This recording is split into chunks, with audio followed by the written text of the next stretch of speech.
Whether you are working right now or still studying in school or college, the one fact we all know remains that every job on this planet requires certain skills. And since we agreed in the parenting definition video that parenting is a job, then your employer, your children, will require certain skills as well for you to perform your job the best way possible, which is leading their life till they lead it themselves. And today I'm going to share with you 8 skills you need to have as a parent or if you're going to apply for that job someday in the future. If you're new here, this is WellBeing Toolkit, your place to learn about the tools you need to upgrade your well-being and how to integrate them with each other to upgrade your life. If you like that, if you like to know about everything related to your well-being in one place, consider subscribing. The first skill is having the right mindset.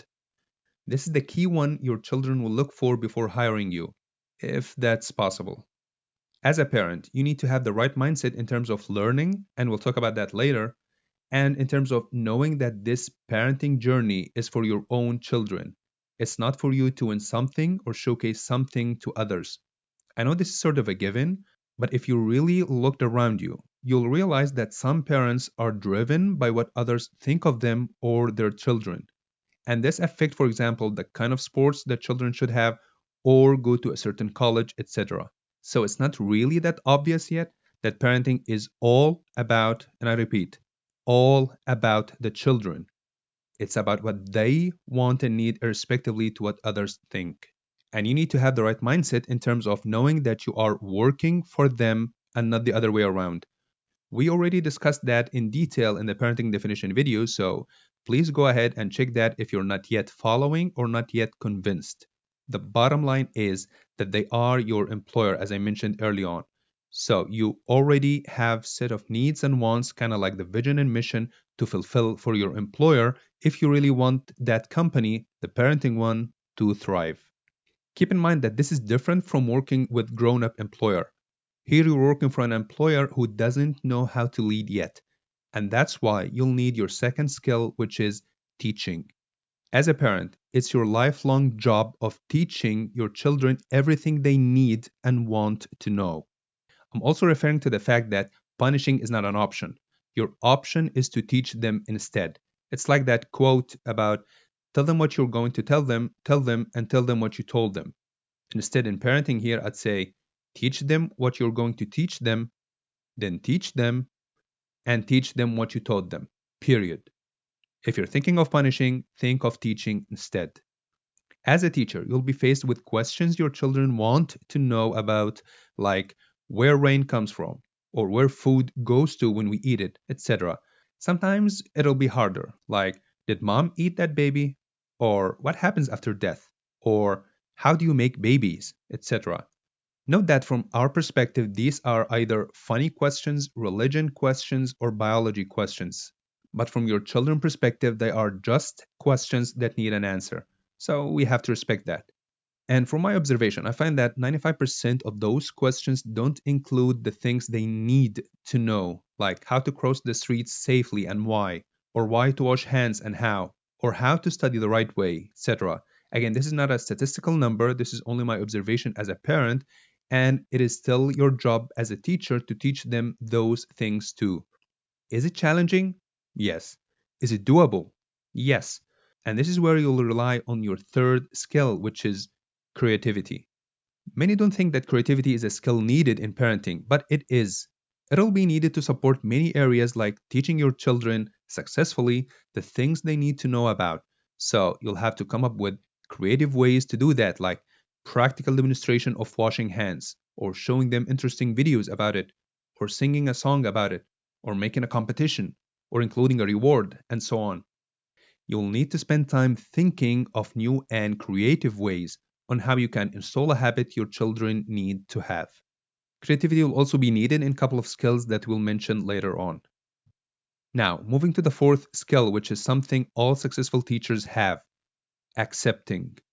Successful or respected teachers always treat their children equally, accepting all their different traits, physically and psychologically. So, they won't treat those who they know personally or the ones with blue eyes or beautiful hair differently from others. They also won't treat introverts and extroverts differently, or differentiate between those who are selfish and those who are generous, or those who are calm and those who are loud. To be honest, a teacher might pick sides favoring the calm and generous ones, but as a parent, you are not allowed to do that. Your children should be equal in your eyes. The difference is going to be only in the topics needed to be taught to each and how. This means that you won't compare brothers to each other or compare them with their friends and so on. This is really important if you want to protect their emotional well being.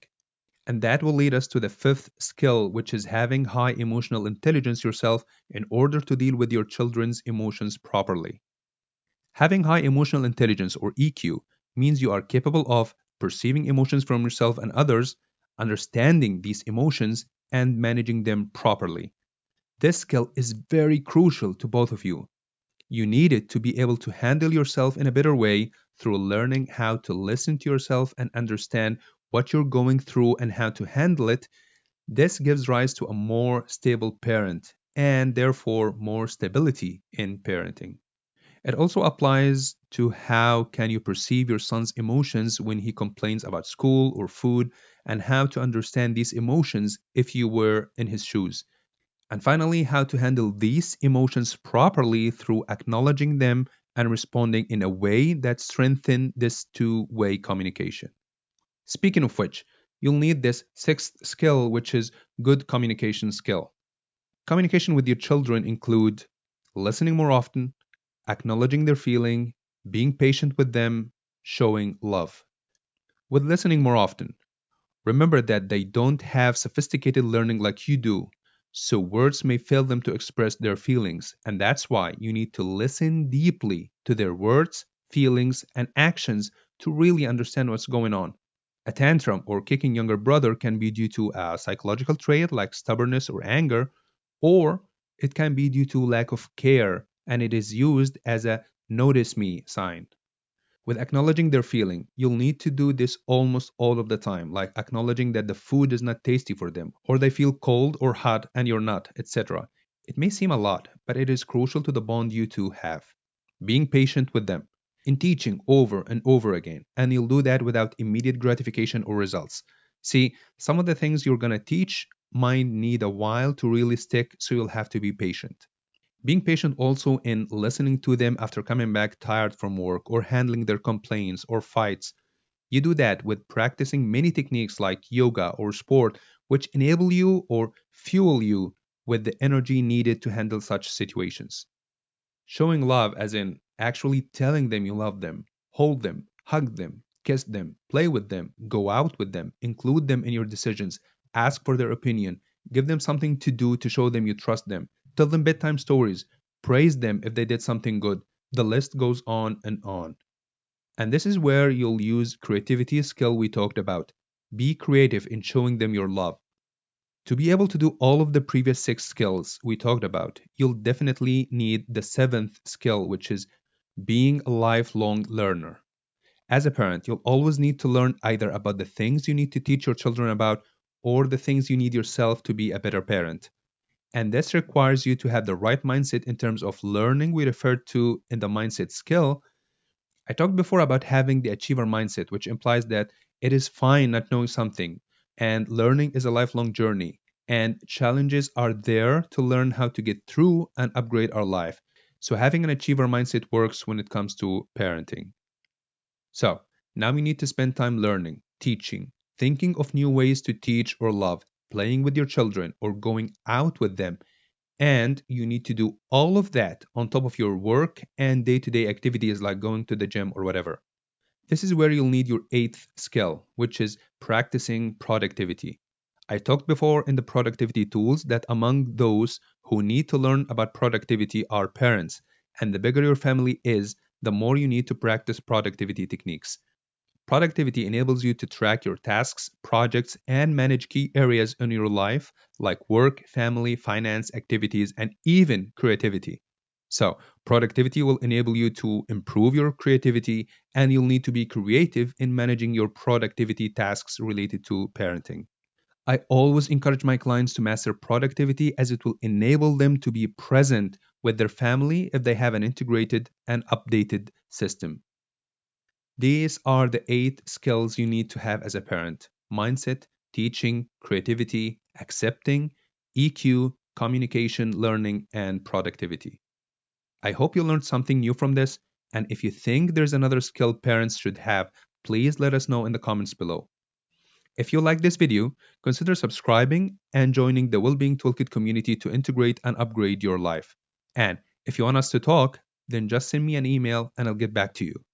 Until we meet, apply, achieve, integrate, and upgrade.